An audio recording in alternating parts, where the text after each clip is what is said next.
I'm taking another poetry class and things are going wrong. But Kirsten, you write cozy mysteries, pulp fiction. Why are you taking a poetry class?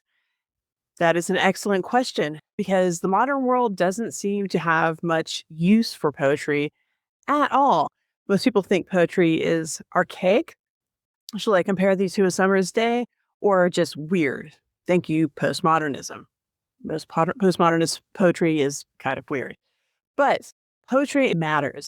It matters whether you're a mystic, whether you're a pulp fiction writer, or whether you're just trying to cling to some meaning in this crazy scrolling world. If you write fiction, poetry is not optional. Poetry trains you to pick the exact right word instead of the almost right word.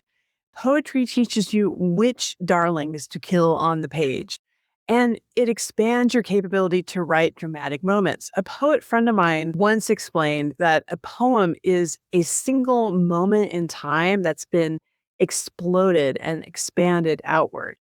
And this is why prose poetry remains one of my favorite ways to write about the supernatural and about emotional moments, because those are the frozen moments of time where you notice everything and the moment just seems to expand and expand and expand, even though it's just a moment. Poetry is also the only honest way we have left to talk about the unspeakable without killing it. It teaches the mind to hold that lightning in bare hands, a sudden visitation from the other side, the whispers of a ghost, that heartbreaking single moment, without rushing to nail it down into some greeting card bromide. For the writer, that means crafting prose that feels true, even when it defies logic. Poetry is also kind of shamanic. In ordinary consciousness, reality only exists if we see it. And even then, we're usually trapped in habit, boredom, or the hamster wheel of our own thoughts. So we don't see it, or at least not all of it. But the poet drops down into the dark waters of the subconscious and then rises up someplace higher. Through a sort of double vision, the poet doesn't see the world in separate pieces. It's one living, breathing thing. The veil thins and the unity beneath is revealed. Coleridge and Blake didn't daydream their visions. They went to them like shamans crossing into other countries. Imagination for them was not a simple toy in their head. It was a real place. Children visit this land naturally. Most adults have let the path become overgrown with thorns and weeds, and poetry can help clear that path.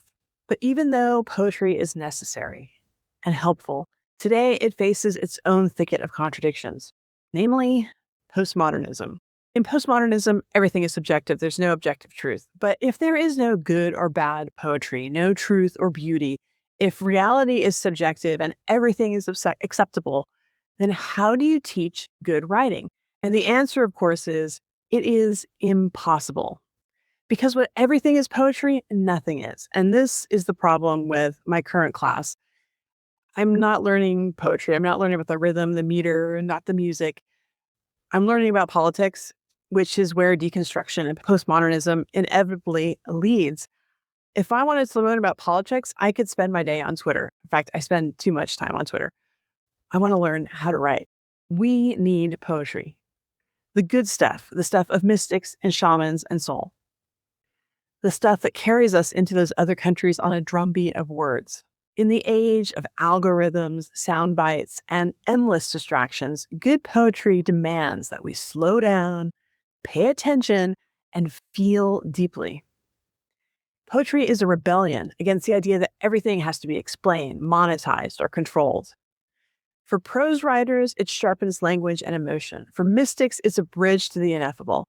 For everyone else, true and beautiful poetry is a reminder that there are still things, mystery, grief, wonder, that refuse to be reduced to data or dollars. If you'd like to read more, check out my latest Substack, kirstenweiss.substack.com.